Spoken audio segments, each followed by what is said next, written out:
Eh, Decíamos que se generaba este gráfico y nos quedamos con la interrogante de por qué se genera este gráfico de la tensión Porque que, invierte el valor. porque invierte, ¿verdad? Primero, por un lado, eso. Y ahí podemos entrar otra vez a detallar más finamente por qué es así.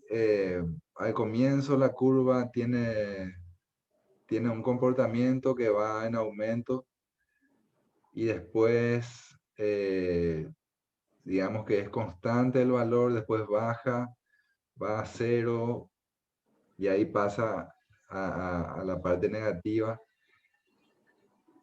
De acuerdo a lo que vimos recién, la configuración del núcleo, de los polos, ¿pueden sacar alguna conclusión de ese gráfico? Primero tenemos que saber que estamos generando una corriente alterna, primero que nada. Y segundo, ¿por qué tiene esa forma la curva? Si es que podemos retroceder. Están viendo ustedes la presentación, ¿verdad? Está bien, bro. Ok. Bueno, y acá podemos mirar detalladamente el núcleo, eh, cómo Entonces, la B era el campo magnético, ¿verdad? la B larga, sí, Bueno, y ese es el campo magnético, ¿verdad? sí, la B larga es el campo magnético, sí. Y puede ser porque una parte entra y otra parte sale, ¿verdad? ¿O no? Por un lado, sí, claro, tenemos un polo norte y un polo sur. Ahí podemos deducir que por eso se invierte el sentido de la tensión que se genera. Exactamente, ahí tenemos ya disculpame, un ratito es que no pude ver, ahí está. Disculpame, Damián, vos me habías hablado, ¿o quién era? No, profe, el compañero nomás tenía prendido su micrófono, parece. Sí, No escuché la consulta, por eso nomás pregunto quién había consultado. No, eso te digo, profe, no consultó nada, sino que dejó Ah, nomás prendido su entró nomás ahí el sonido, ok. Bueno, entonces ahí ya descubrimos, analizando, ya pudimos ver por qué pasa, digamos, del lado positivo al lado negativo de la curva. Y después, por qué, digamos, que toma ¿por qué les parece que es constante ahí en el punto máximo?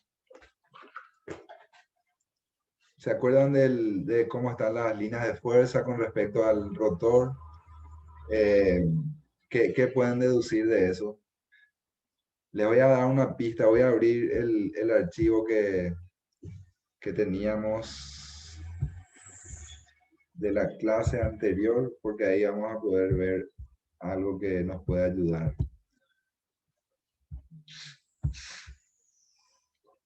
A ver, entonces, a ver si se acuerdan.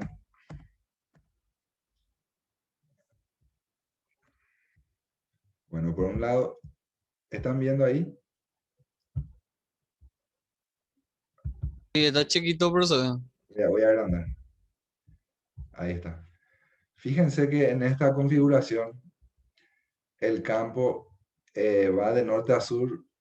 A ver si hay otro detalle. Acá, por ejemplo, las líneas van así, son rectas y van directo digamos, atravesando Bueno, y traslademos esto a lo que es, por ejemplo, a ver, en este caso, la espira gira y las líneas de fuerza atraviesan así de un polo a otro en forma recta, ¿verdad?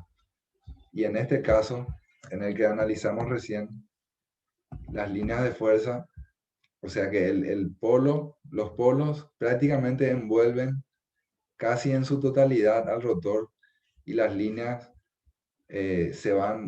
buscan la menor reluctancia posible,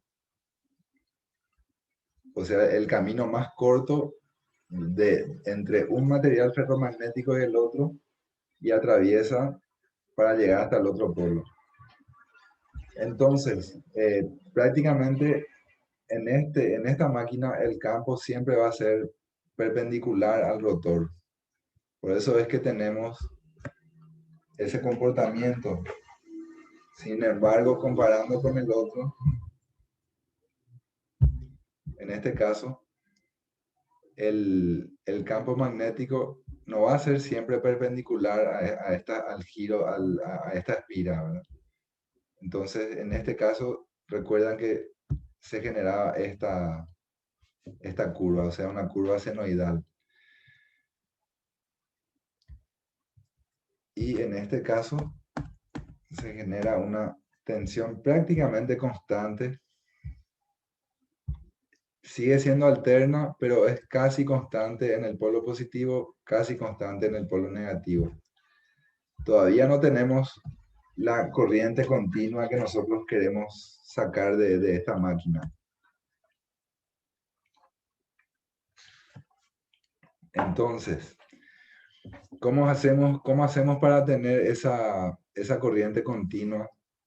Si se acuerdan, vimos en una de las clases y enseguida vamos a ver. Primero, vamos a analizar un poquito el voltaje inducido. Esto es para entrar un poco con más detalle. Claro,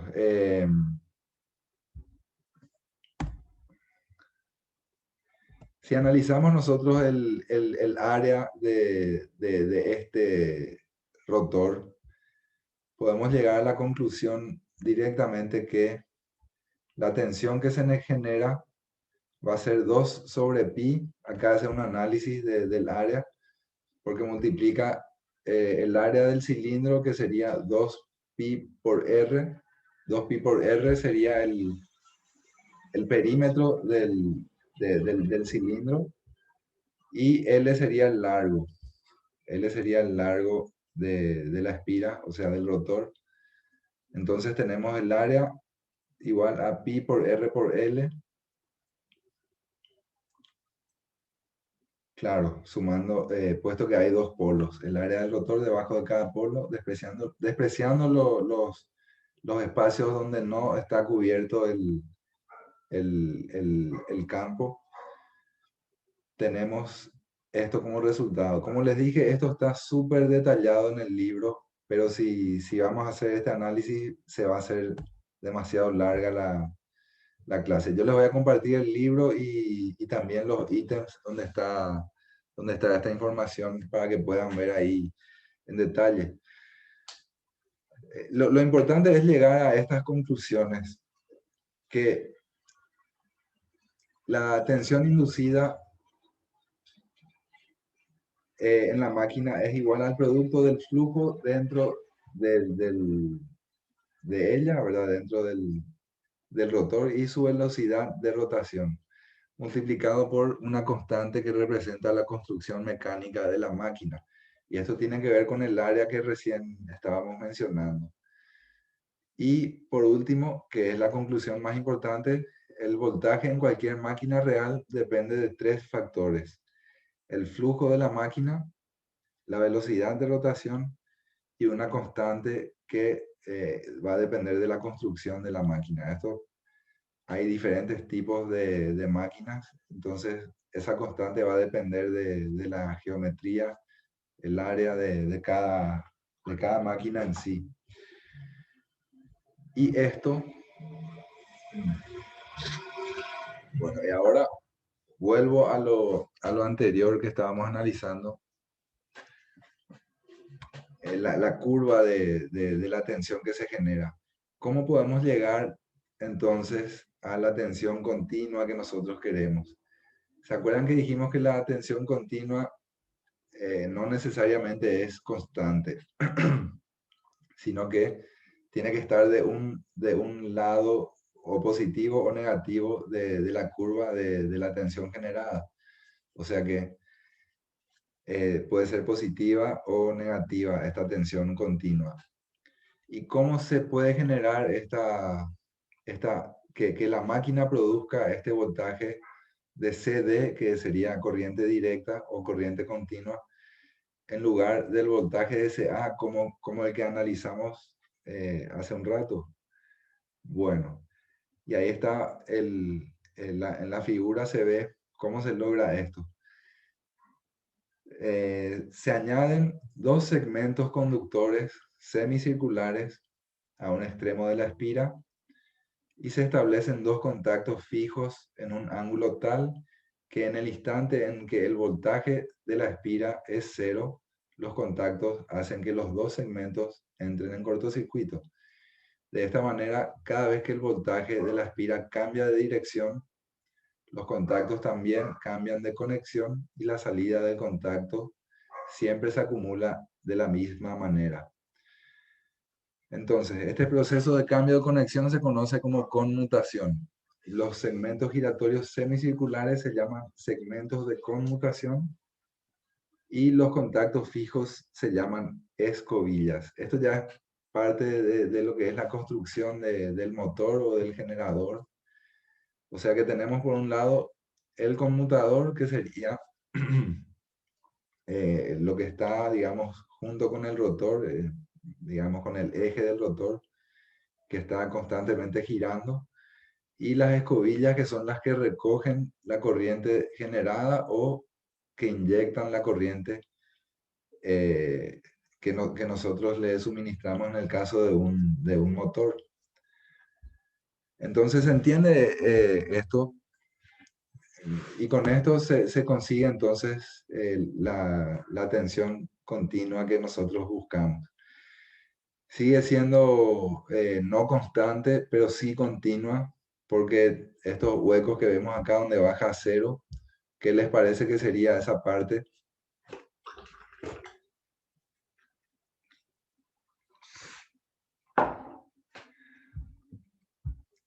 Y esa parte sería entonces las partes donde no tenemos Donde campo. existe el cortocircuito porque por el tema del campo y el cambio de- o sea, cuando gira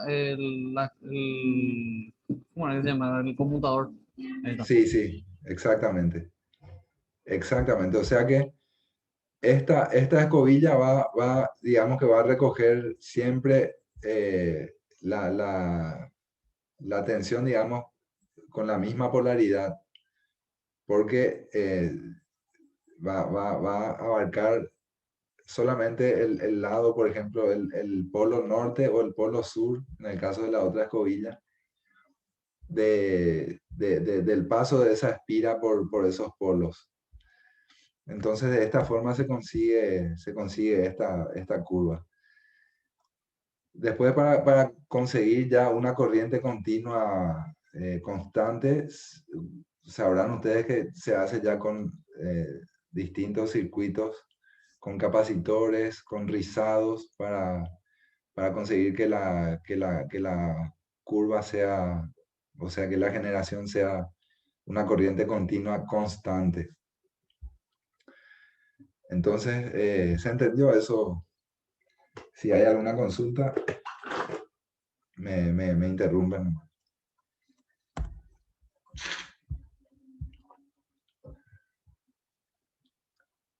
Bueno, y haciendo el mismo análisis, en este caso, de una máquina eléctrica de corriente continua, pero utilizada como motor, ahí pueden ver el circuito. Nosotros tenemos una batería, una fuente que inyecta, una corriente. Ahí cuando se cierra el interruptor, se cierra el circuito.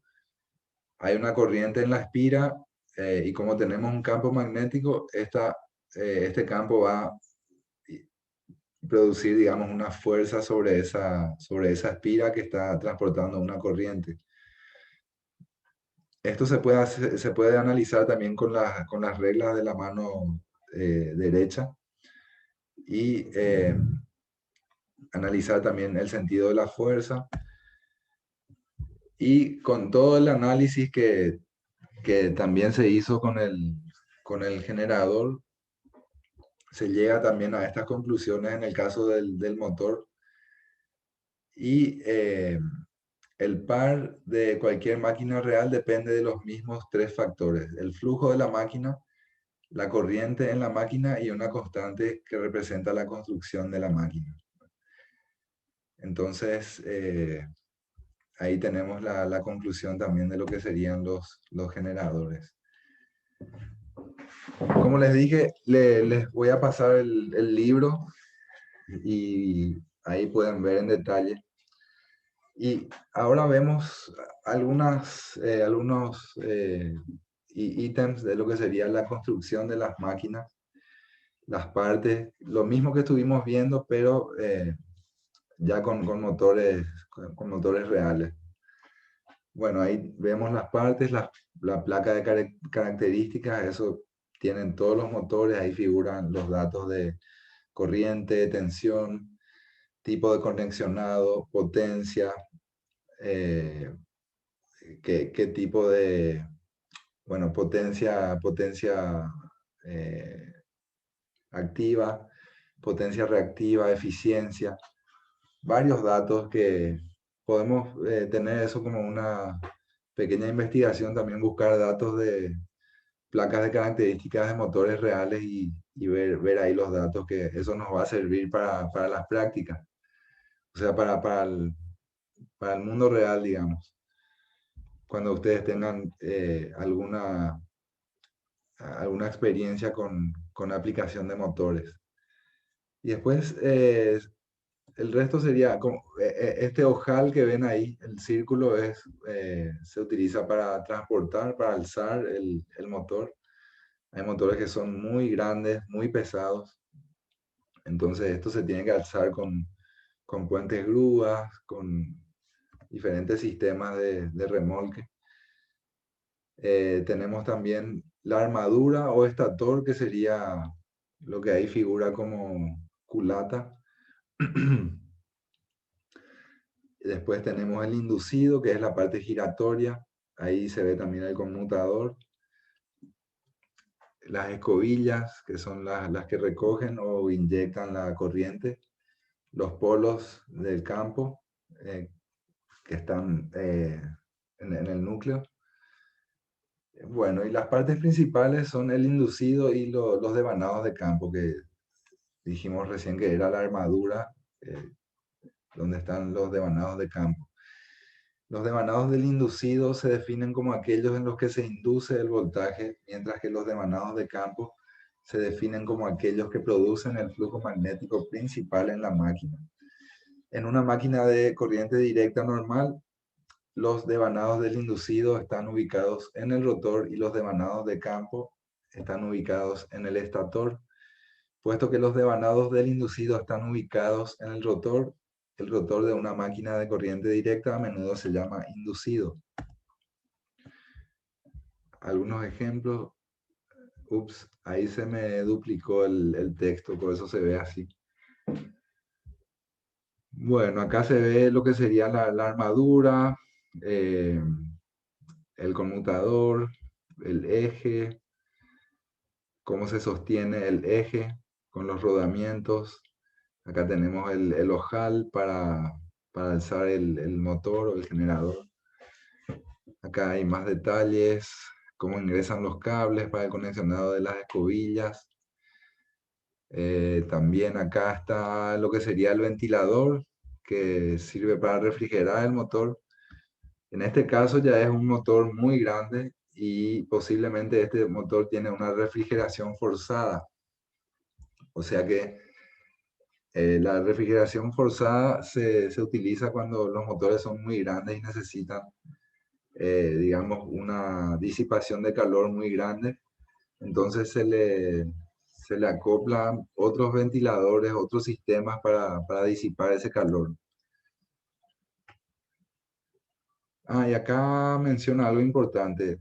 Las máquinas de corriente continua más antiguas estaban hechas de una sola pieza de metal fundido y los devanados de campo estaban acomodados a su alrededor. Entonces, esto era antes y actualmente, o mejor dicho, ya hace unos años, se empezaron a hacer los núcleos del campo y también el inducido o el rotor con pequeñas láminas que se ponen una encima de otra para reducir las pérdidas en el núcleo. Porque como saben ustedes, cuando hay un campo magnético variable, esto genera unas corrientes parásitas en el núcleo y esto genera pérdidas. Entonces, para disminuir estas pérdidas, se hacen los núcleos laminados. Y esto también tiene que ver con la aplicación de los controladores de velocidad de estado sólido, que son los variadores de velocidad, los arrancadores suaves. Entonces, con esto se producen mayores pérdidas, por eso también se empezó a utilizar estos núcleos laminados. Entonces, esto se debe a que hay un contenido de corriente alterna mucho más grande en la potencia suministrada a los motores de, de corriente directa, controlados por paquetes de controladores en estado sólido, lo que provoca pérdidas por corrientes parásitas mucho más grandes en los estatores de las máquinas. Bueno, acá algunos ejemplos de algunos rotores muy grandes. A partir de una barra, se construyen a partir de una barra de acero.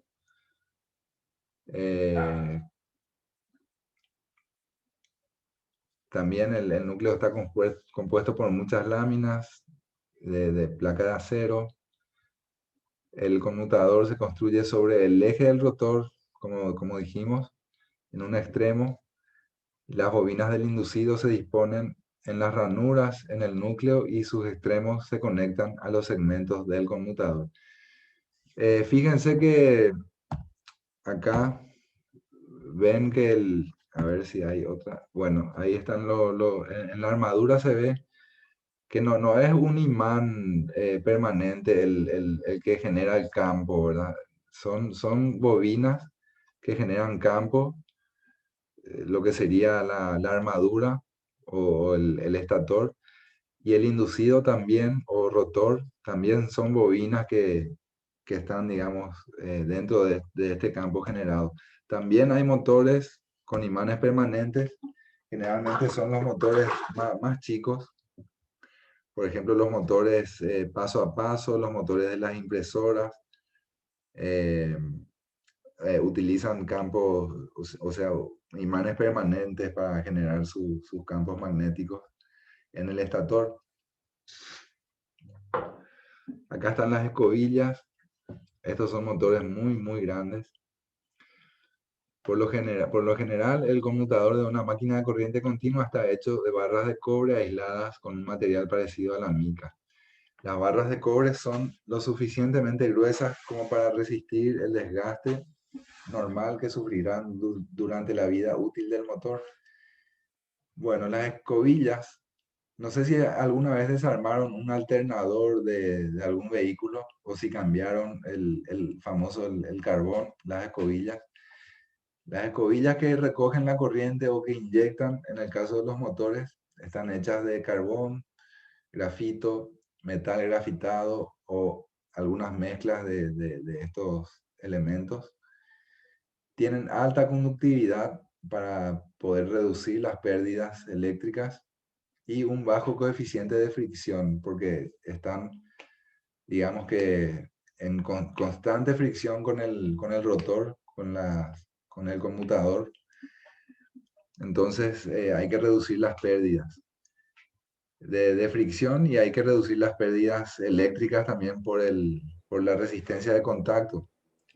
Profe, ¿Sí? las escobillas no son esas que suelen usar eh, la lavarropa, eso así que es negro, así que parece una pastilla.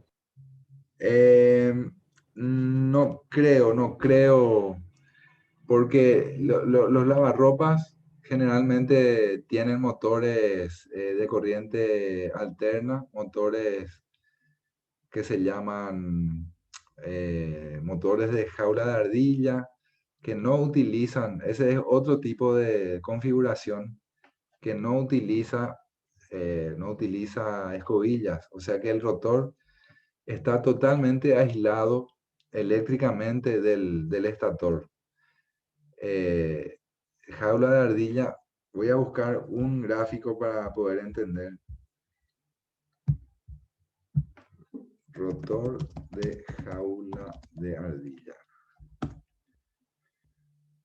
A ver, voy a compartir acá. A ver, ahí si se fijan, este rotor no tiene ninguna escobilla, no tiene conmutador, no tiene básicamente ningún contacto eléctrico con el exterior. Y se le llama jaula de ardilla por la forma del rotor acá. Claro. Y eso tiene el bobinado ahí por fuera. Sí, y mira, generalmente no es un bobinado, son barras de aluminio o algún material conductor que se cortocircuitan, digamos, en los extremos. Este sería el cortocircuito entre esas barras, acá están las barras. Entonces, ¿conocen ustedes el medidor de Ande, el más antiguo, que es a disco? No sé si alguien abrió la tapa del medidor alguna vez y vieron el disco este que gira, que se usaba antes de los medidores digitales. Sí, profe. Entonces, ese disco es también un rotor que empieza a girar a partir de una corriente que se genera. O sea, se induce una corriente en la jaula de ardilla, o en el caso del medidor de Ande, se induce una corriente en el disco, que es de material conductor. Y esta corriente otra vez genera un campo magnético y este campo se enlaza con el campo que nosotros estamos produciendo en el estator. Y esto es lo que produce el movimiento del rotor. En este caso no hay un contacto eléctrico ni a través de las escobillas, ni del conmutador, nada. Entonces, yendo a la pregunta del compañero, en el caso del lavarropas no es un motor con escobillas. Podemos ver, a ver, un ratito, ya que estamos acá en imágenes, vamos a buscar escobillas,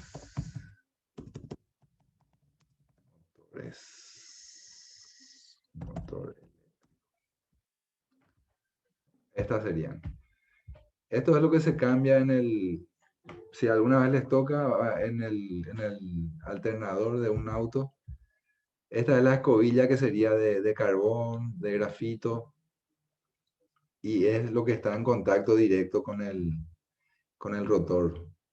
Entonces se va gastando y llega un momento, un punto en el que hay que cambiar las escobillas. Ahí pueden ver, el hilo que tiene ahí es un conductor de cobre. Entonces el conductor va a un conector y por ahí se conecta, digamos, al circuito externo. Acá hay otros ejemplos de escobillas. Tiene un resorte Eh, eh, es el famoso carbón que se le cambia a todos los motores eléctricos. exactamente, el famoso carbón. El famoso carbón. Y tiene un resorte porque tiene que ejercer cierta presión para estar en contacto con el rotor, o sea, con el conmutador. A ver si acá se ve, en este ejemplo no se ve. A ver si acá vemos. Ese tiene licuadora, batidor de varilla, mixer, todo eso tiene estos carboncitos. Exactamente, la licuadora sí. La licuadora usa un motor que se llama motor universal, que ese sí tiene las escobillas y es muy raro que llegue al punto de necesitar cambiarse, por ejemplo, una licuadora, pero también Lo se que le suele cambia. pasar es, lo que suele pasar es que la parte donde hacen contacto el carbón con el rotor se desgasta, entonces le empieza a morder el carbón y se rompe todo. Exactamente, Y sí, ahí sí. el motor ya no anda más. Ahí el motor ya no anda. Últimamente, Y era un simple cambio de carbón, ¿verdad? Si uno revisa o de repente si le hace un mantenimiento preventivo, podés evitar esto. Yo digo que no suele llegar a eso porque últimamente, o sea, los electrodomésticos, en general, todas las cosas se hacen ya con cierta obsolescencia que se llama obsolescencia programada. No es como antes que se fabricaban las cosas para durar una eternidad. Ahora está para usar un tiempo, después alguna falla tiene y ya directamente se tira, ¿verdad? Se tira y se compra algo nuevo. Es Oye, viste, más eso. ahí está el que yo te dije, el escobilla de la lavadora, allá abajo a tu izquierda. Y es lo que se usa. A Vale, ver, la izquierda. esta. Sí, y ese es el lavarropa así mismo. Ah, Porque ok. justamente yo solía hacer y solemos cambiar de ese, justamente porque no se suele prender Ah, si no ok. le cambiamos, Bueno, o entonces si se le prende. me entero porque pensé, porque como tengo yo dos motores de lavarropas que uso como esmeril, ¿verdad? Para limar, para lijar. Los dos son de jaula de ardilla. Por eso te decía Sí, que el del ventilador, por ejemplo, yo sí sé que es así, porque yo suelo desarmar y armar, ¿verdad? Y ese sí veo que no tiene eso. Pero el eh, del lavarropa, o sea, por lo menos los de antes sí tienen. Por ejemplo, el del, ¿cómo es? Ah, el de la heladera también, ese que es famoso, ese negro sí, que ruidazo. Ese, por ejemplo, tiene también. sí, exactamente. Sí. Ok, entonces hay lavarropas que tienen. Bueno, genial. Estamos aprendiendo también. Y bueno, acá se ve un poco, este sería un motor de jaula de ardilla. Acá ya vemos que hay una placa electrónica, seguramente es para regulación de... Acá se ve mejor todavía, acá se ve mejor. Ahí está este es el rotor, acá está el conmutador. Ven que el conmutador tiene varias delgas, se llama eso, varios compartimientos. Les voy a mostrar una parte nomás del libro para que vean todo lo que podemos leer acá. Les voy a mostrar, acá está. Esto es lo que habla la parte que habla del conmutador. Por eso les dije que es muy extenso y acá está en detalle cómo son los conmutadores. Ves que tienen estas partecitas A, B, C, D, A, B, C, D. Sería lo que vimos recién, que sería esto, ¿verdad? Estas partecitas del conmutador. Entonces, las puntas de las bobinas terminan en esas partes, acá se conecta, tiene como una cuña ahí donde la bobina se conecta. En esa parte se saca la aislación, generalmente se le aplica un poco de fuego, ahí se quema para que se derrita el barniz, porque la bobina tiene un barniz que aísla. Entonces en esta parte se necesita contacto y se quema esa parte de la bobina para poder tener ese contacto. Entonces sería esto. Y hay diferentes tipos de configuraciones.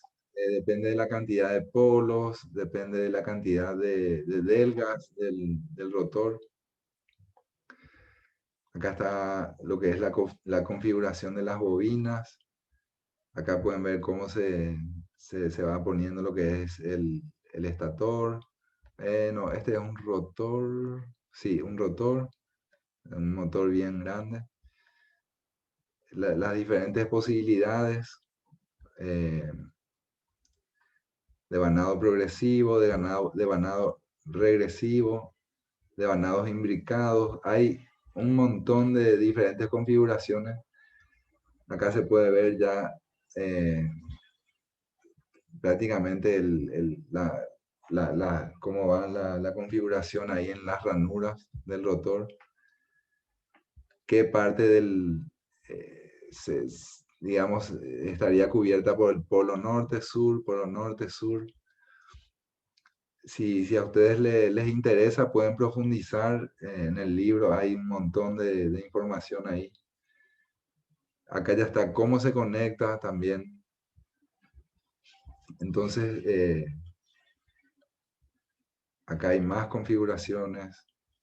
Este es un mundo aparte, el tema del bobinado de motores y de generadores. Entonces, si quieren profundizar, ahí tienen en el libro.